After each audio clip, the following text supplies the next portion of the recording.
Hello, I'm Dr. Garrett Boyer.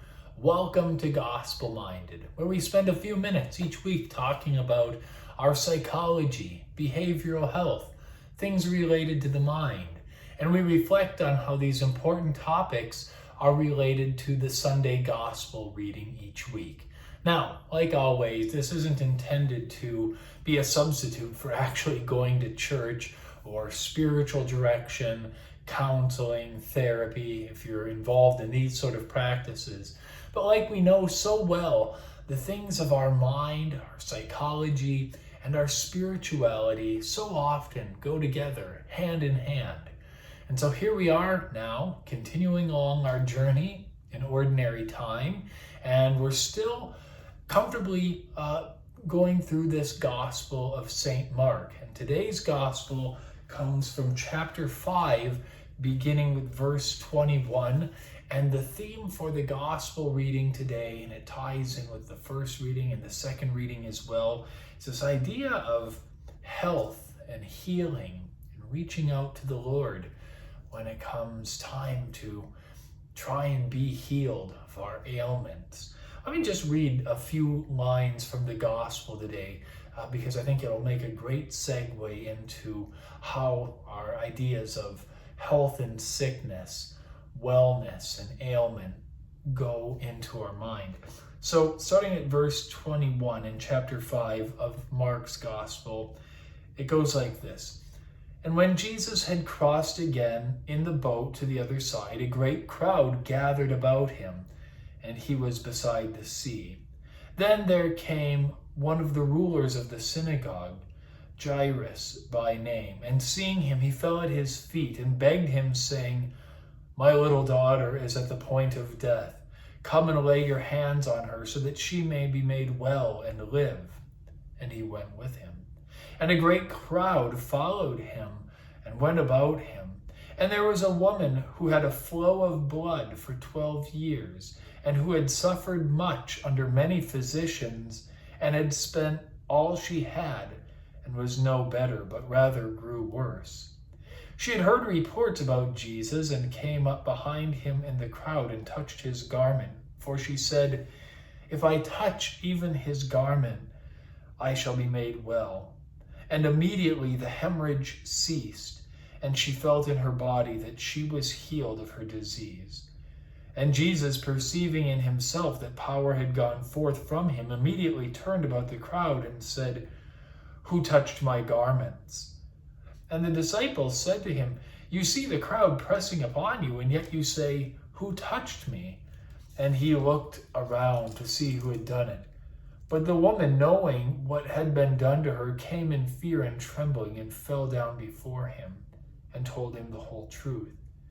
And he said to her, Daughter, your faith has made you well. Go in peace and be healed of your disease. And while he was still speaking, there came from the ruler's house some who said, Your daughter is dead. Why trouble the teacher any further? But ignoring what they said, Jesus said to the ruler of the synagogue, Do not fear, only believe. And he allowed no one to follow him except Peter and James and John, the brother of James. When they came to the house of the ruler of the synagogue, he was seeing tumult, and people weeping and wailing loudly. And when he had entered, he said to them, Why do you make tumult and weep? The child is not dead, but sleeping. And they laughed at him. But he put them all outside, and took the child's father and mother and those who were with him, and went in where the child was. And taking her by the hand, he said to her, Little girl, I say to you, arise. And immediately the little girl got up and walked, for she was 12 years old. And immediately they were overcome with amazement. And he strictly charged them that no one should know this, and told them to give her something to eat. Wow, so these are the gospel words for today, this Sunday in ordinary time. Two beautiful miracles in the ministry of Jesus. The healing of this woman with the hemorrhage, who had suffered for years, and the raising of this young girl, this 12-year-old girl, and bringing her back to health and wellness. You know, when people are sick, when people are not well, regardless of what the ailment or sickness is, we'll go through some pretty remarkable lengths to try and get well. And we'll do some wild and sometimes bizarre or unique things to try and make ourselves healthy again. And I think we see this all the time. The couple living in a rural area who continually go to the city for medical treatment. The young person who has a rare disease flying to the best medical center with their family in the country to try and get specialized care. And these are just a couple examples of the sort of things that happen all the time. When people aren't well, they'll do unbelievable things to try and get themselves to the place where they can feel well and be healed of their sicknesses and of their diseases. I think that's only natural. We have a tendency and a desire to continue moving along, to keep going, to live a life in health, feeling well. And at the same time, I think that our thoughts, our mindset, our ideas about health and sickness is a discussion worth having. Part of the human condition means that along with our health, our wellness, there are going to be times when we're not well. And eventually there's going to be a time where our body is going to, as it were, give up the ghost and we will die. At the same time, there's this, again, tendency to strive for health, to strive for wellness. So my question to you is this: at what point then do we become obsessive about our health, our wellness? It's not unheard of that sometimes people get those health anxieties and they can become preoccupied with health, with wellness, with well-being, almost to the point that then our health, our wellness, our desire to live well and be healthy becomes almost like an obsession, and it becomes something that can become almost all-consuming for some people. It's a very delicate balance whereby we want to do what we can to make sure that we're healthy and taking care of ourselves, but not crossing that line where we're becoming anxious constantly about how we're feeling, or our quest for health is robbing us from other expressions of living a healthy lifestyle. In psychology, we talk about psychosomatic symptoms. Sometimes it can be the case where we become preoccupied with our wellness, and sometimes our feelings of sickness, whatever they might be, are more related to the mind than actual physical symptoms. Kind of fascinating how that can come to be, but the truth of the matter is that it happens a lot. It can often be the case that I'm so focused on the body, on keeping well, that my mind almost tricks me into thinking that I'm not well, or that there's some ailment, or that there's something wrong with me, and it becomes this sort of psychosomatic kind of symptom instead of some actual real medical problem.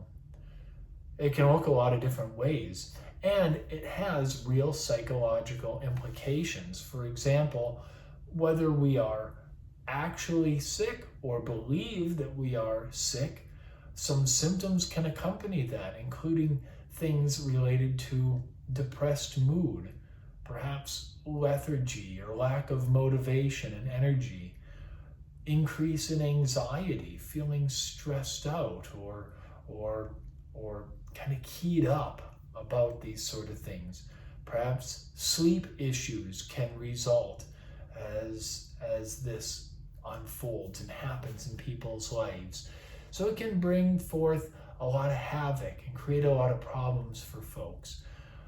my challenge to you is this.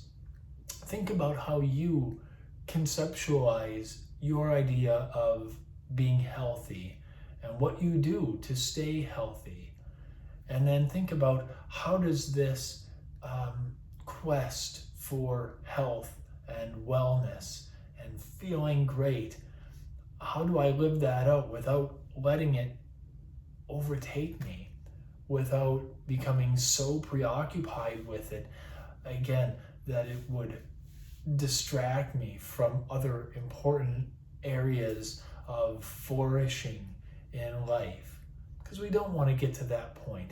And like I say, it's this interesting balance between taking those good steps forward to stay well, while at the same time not idolizing our own body and allowing it to distract us from really living out our best life and authentically flourishing in the life we have. And I think the point of the gospel today is poignant and relevant, and that is that regardless of what sickness we have, we can call out to our blessed Lord, who can bring forth that kind of healing and that health of body, mind, and soul. And at the same time, we can trust that the Lord works too through physicians, doctors, nurses, counselors, therapists, clergy, all those who have an interest in us, and all those who have an interest in helping us live a healthy life, physically, spiritually, mentally, emotionally. So the Lord is there. We do our very best to live a life of grace, peace, and health. So I hope you found this helpful and interesting to think about on this Sunday here in Ordinary Time. I hope that you found it useful. If you did, please like and subscribe and share it with your family and friends, somebody who you think may need to hear this message. I'll look forward to seeing you next week. Thank you for being with me. I'm Dr. Garrett Boyer at Gospel Minded. Take care.